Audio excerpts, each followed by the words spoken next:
Hey, good to see you, Mr. Rodriguez. Hey, good to see you. Yes, welcome to the Capcom Research and Development Facility. Here we got Street Fighter V. It's going to come out in a couple of months. What do you think so far? Wow, the game looks really good. But where's Chun-Li? Oh, well, we already got the story mode in there, so we didn't have room for Chun-Li. Wait, so there's no Chun-Li in the game? No, we got limited time crunch here. It's either like Chun-Li or the story mode. There's no room for both, okay? Put both in the game? No, we got time limits here. Like in this particular case, Sony is actually helping us pay for the game. Like we can't do it ourselves this time. So we got Sony backing us as a PS4 exclusive and everything. So we got some time limits. It has to be either Chun-Li or the story mode. We can't have both. You choose which one. Chun-Li. Okay, so we're gonna put Chun-Li, we're gonna put story mode for DLC. No one cares about it. That's what we're gonna do it. Okay, where's the tournament mode? Oh, it's not quite ready. Like it'll be there, you know, but it won't be ready. Like, you can't actually use it for a couple more months until we have it, you know, done. Oh my god, really? Yeah, so very time limits. We got esports coming soon. You know, like we really want Street Fighter V to be like a big factor in the esports. Don't have time for this stuff. Like it has to come out now. Like you gotta. So half-assed. No, it is a complete game. It's an awesome game. I'm sure all the fan base. This is the Street Fighter game everyone's been waiting for. You know. Yeah, so listen, sir, I don't think you feel confident in our product. Like, why don't you go work for the Marvel vs. Capcom Infinite team? They're doing a better job there. Why don't you work with them? Maybe you're a better fit for them. Yeah, Street Fighter V is a good game. It's a complete game. I don't know, whatever. People are gonna love this game the way it is. They're gonna love this game on release.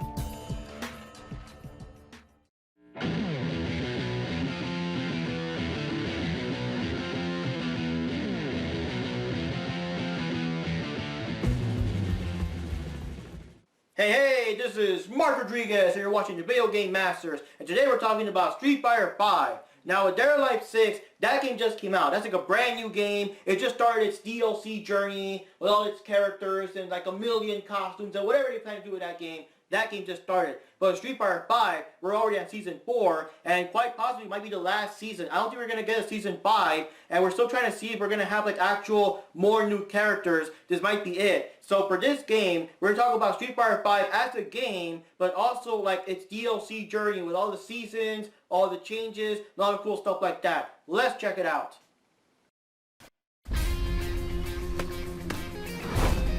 Come on, let's turn up the heat. Want to see my kung fu? I'll show you. Round 1. Fight! Street Fighter V was released by Capcom in 2016 for the PlayStation 4 and the PC. It is the first major game in the series that wasn't released on multiple game consoles. The game brings back the classics you would expect, like Ryu, Ken, Chun-Li, and Bison, but it also brings back characters from the Street Fighter Alpha series we haven't seen in a while. Birdie, Karen, Rainbow, Mika, and Charlie all come back, and you also get 4 new characters. Laura mixes electricity with her family's martial arts style, and she also happens to be the older sister of Sean from Street Fighter 3. Bong is a master of poisons, and he is Shadowlu's new second in command. Nekali is some sort of Aztec god that is out to devour the souls of powerful warriors, and he can apparently turn Super Saiyan. Rashid uses wind attacks and wears a Dragon Ball Z type scouter. Frieza was having a bargain sale on those things, and also between Rashid wearing a scouter and Nekali turning Super Saiyan, that's a lot of Dragon Ball Z references for this game.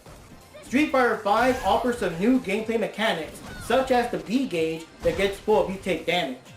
The characters also get an extra attack when you press the medium punches and kicks at the same time, called the B skill, and whenever you connect with the B skill, it helps build up the B gauge. Once the B gauge is full, you can press the hard punch and the hard kick at the same time to use the B trigger, which gives each character a different ability for a limited time. For example, Cam's special moves now land more hits, and Rashid can unleash this whirlwind and moves across the screen. You also get B reversals that are very similar to the Alpha counters in the Alpha series. There is also now a dizzy meter that gets full as you get attacked, which indicates how close you are to getting dazed, so you better watch out. Of course, the characters would still have cinematic super moves this time called critical arts that you can use when the critical meter is full. Unlike Street Fighter 4, they would eventually add a second super move. Everyone in Street Fighter 5 so far only has one critical art. You can't escape! Now when Street Fighter 5 was first released, it was a very simplistic, cut and dry game. It had a relatively small roster. The only thing you can actually do was just versus mode and online play. There was some kind of, I think the lobbies were unavailable, like the lobbies were there, but it was like not available at this time, even though you just bought the game. Like that was nonsense. And there was no story mode, no arcade mode or anything. All the characters had a very simplistic story mode. There was 1 or 2 matches, but most of them were just the general backstory that you already know, like Chun-Li wanting revenge for Bison killing her father and stuff like that, but nothing that really goes deeper into the story of Street Fighter 5 and what's going on now. So there was no real arcade mode, no arcade endings, nothing of any sort, and it actually raised the question back then, do fighting games actually need an arcade mode? Do fighting games actually need some kind of story mode, or should they rely mostly on the fighting? A lot of people agreed that they wanted arcade mode, they wanted story mode, they wanted some kind of backstory or something, because this game at release pretty much felt like King of Fighters 12 did. Later on, DLC would bring in more characters. The Season 1 pass would bring in Alex, Guile, Ibuki, Balrog, Juri, and Urian. And then they'll also have their own story mode called the Shadow Falls, which is a free download. Then Season 2 released Akuma and Ed, which is the kid that Balrog found at the end of Street Fighter 4, Minot, who is a pupil of Rose, Colin, who is that secretary that was seen with Gil in Street Fighter 3, which is now actually a fire that controls ice, Zeku, which is Guy's master that appeared in some of the backstory of the Street Fighter Alpha series, of course Guy is from Final Fight, and Abigail, a member of the Mad Gear gang, who is super giant size in this version. Eventually, Capcom would release Street Fighter V Arcade Edition, which you could either download as an extra update to your pre-existing Street Fighter V, or you could buy it as an actual disc, and it would have the Season 1 and Season 2 characters already ready to go. Alright, now this is more like it. Street Fighter V the Arcade Edition. This is going to have all the characters of Season 1 and Season 2 already on it. And since I never got a chance to actually buy the original Street Fighter V, I didn't have a PlayStation 4 at the time. Now I do. I can just jump right in with the Arcade Edition. With Season 1 and Season 2 characters, this is going to be so awesome. I can't wait. It solves all the problems about, like, you know, having a small roster and not having enough characters on it. This will solve the problem right here. And, what's this here? Season 1, Season 2 character pass. Use the code below to activate Season 1, Season 2 character pass. Expires December 31st, $27.99. Because I'm pretty sure all of us here watching the video and the PS4 and the PS Network will still be here by the year $27.99, right? But, so what does this mean? Like, I gotta put this code in to use the characters, so like they're not on here.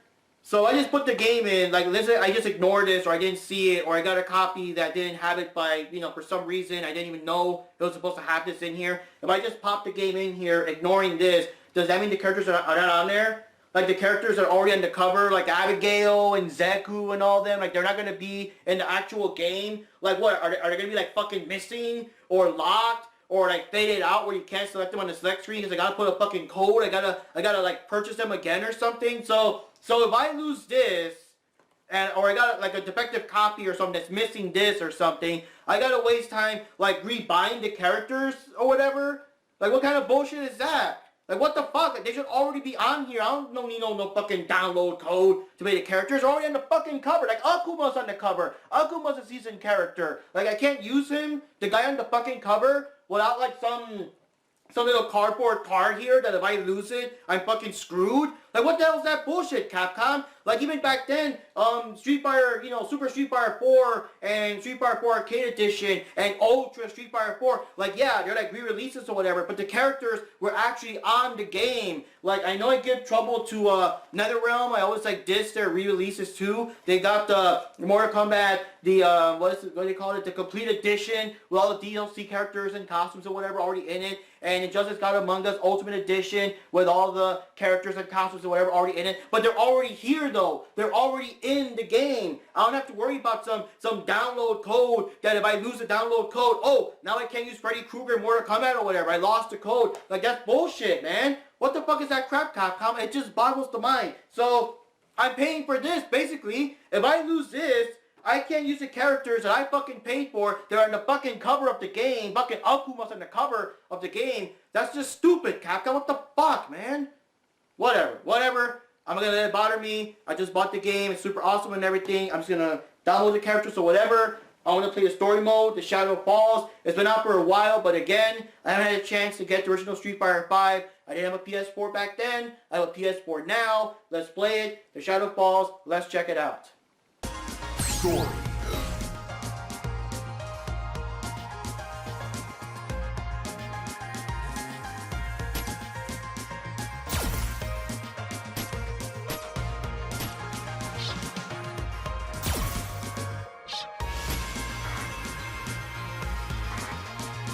What the hell?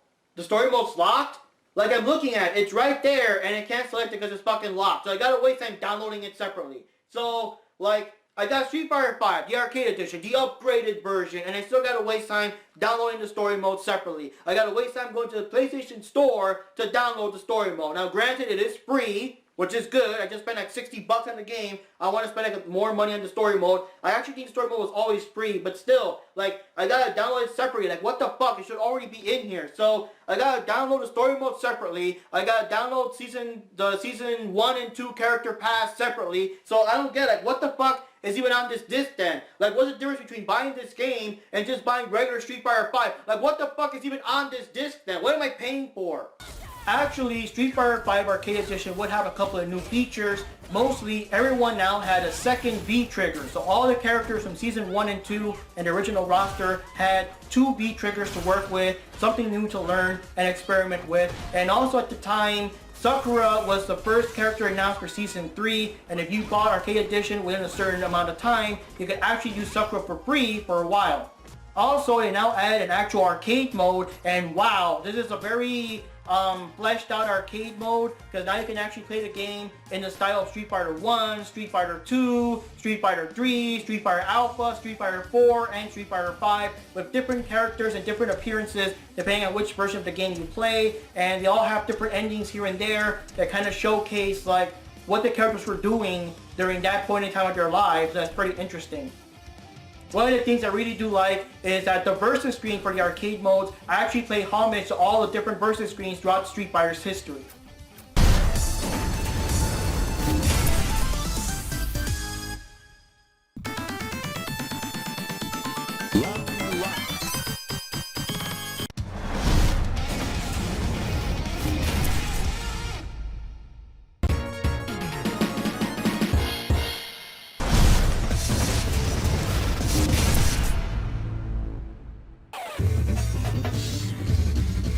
Season 3 would bring in the aforementioned Sakura, but also Blanca, Balke, who is the person that works alongside Ed for, I guess, their new version of Shadaloo, Cody, who is now the mayor, G, which may or may not be Q from Street Fighter 3, and Sagat, which is super awesome, the return of the king. One thing worth mentioning is whenever they had the reveal trailer for Cody, they actually had Kenny Omega portray Cody for the live action commercial, and the guy on the phone that was reenacting whenever Damned was calling Hagar in the original Final Fight was actually voiced by WWE's Xavier Woods. That's pretty awesome. Now, Street Fighter V would have a lot of controversy, a lot of drama here and there, a very strong love and hate relationship with the fan base as the years went on. First of all, when the game first came out, it felt pretty rushed and unfinished. And then the fight money, which was in-game currency that you could use to buy the characters and stuff without paying actual money, started off strong, but later they really dropped the amount, so that requires a lot of online grinding to buy the characters. And then I remember there was some censorship with Rainbow Mika and Cammy during some of their poses and stuff, so that, of course, censorship always causes like a big drama. The deal that Street Fighter would only be on PlayStation 4 and not like Xbox One or whatever, not the Switch or whatever. So that was also like a thing. And I remember Abigail was revealed at E3, and at the time all these other games had these other reveals that were just, I guess, more awesome and more spectacular, that everyone was so disappointed and so pissed off that Capcom's big reveal was Abigail, which everyone thought was weird, especially due to this just insane huge size and stuff like that. And now with Season 4, apparently Season 4, they started off with the new character Kage, which is, I guess, the living representation of evil Ryu, the Satsui no Hado or whatever. And yeah, basically it's an evil version of Ryu.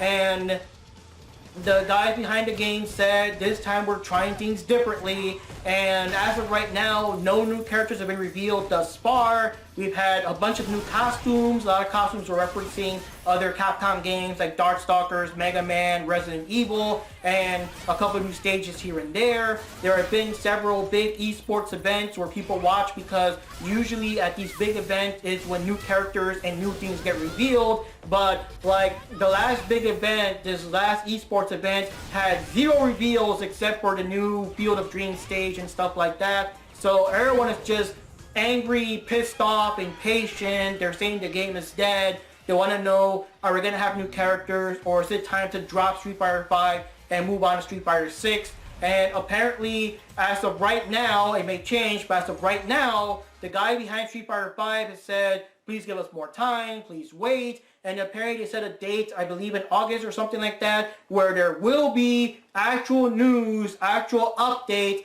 It is still too soon to assume that the updates may actually be like actual new characters or something like Ultra Street Fighter 5 or Super Street Fighter 5 or whatever. As we're filming this, that remains to be seen. We'll find out.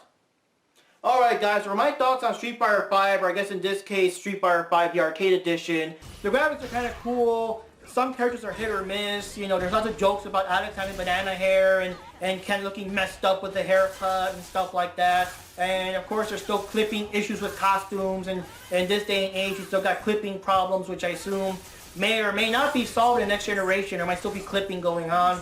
And I mean, the backgrounds are pretty cool. I do like the extra detail that, like, some of the stages have little things where if you defeat a character a certain way, you knock them into another room, or you knock them into a train car and things like that. And there's like the part where like a bowl of soup falls on your head, and in the next round the character still has the bowl on their head until it gets like kicked away or something. That's kind of cool. And one complaint, some of the V triggers are pretty basic though, especially for pre-existing characters. Like Cody in Street Fighter 4 would beat the crap out of you and hit you with a pipe, and here he just hits you with a hurricane punch, and that's it. Just one big hurricane and that's it.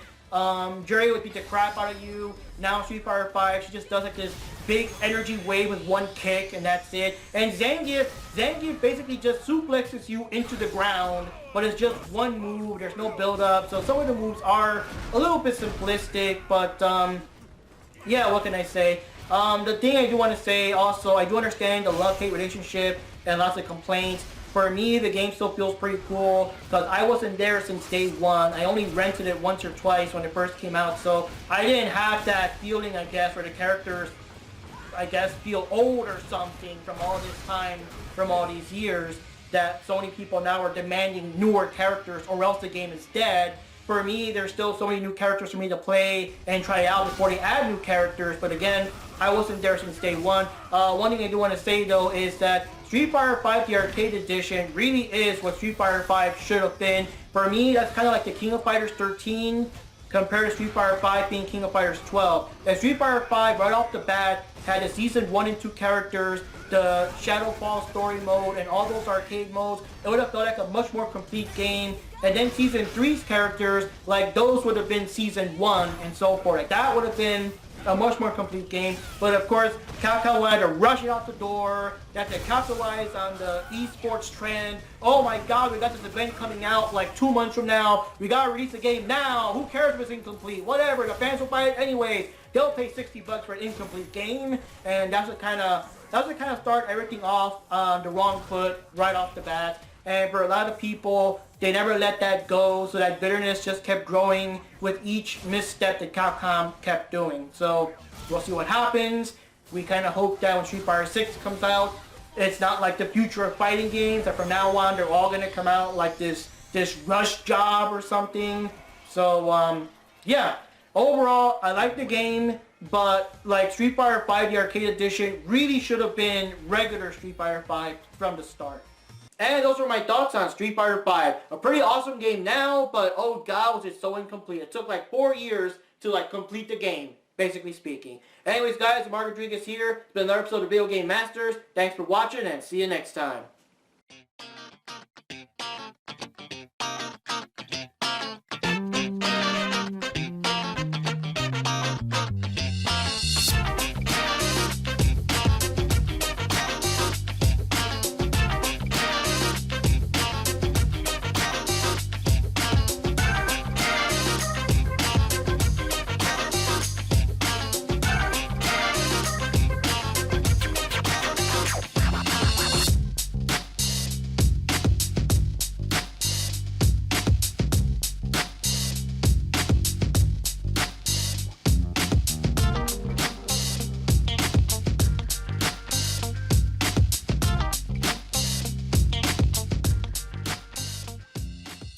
Hey man, welcome aboard the Marvel vs. Capcom Infinite section. Here's Marvel vs. Capcom Infinite, some badass games coming soon. What do you think?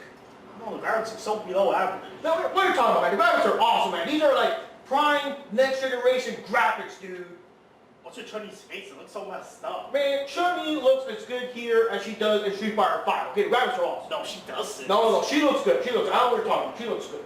Hey, where's the X-Men characters? No, we don't have rights to the X-Men, man. The X-Men belong to Fox, man. We're more like the Marvel Disney stuff. It's like the, Avengers and everything. And like, nowadays, kids care more about like the Guardians of the Galaxy and Black Panther, man. No X-Men. Like, don't forget them. Who cares about God, it's horrible. No, the X-Men are functions, okay? No one cares about them. They're like, no, they're forgettable, man. They're old news, man. Deal with the times.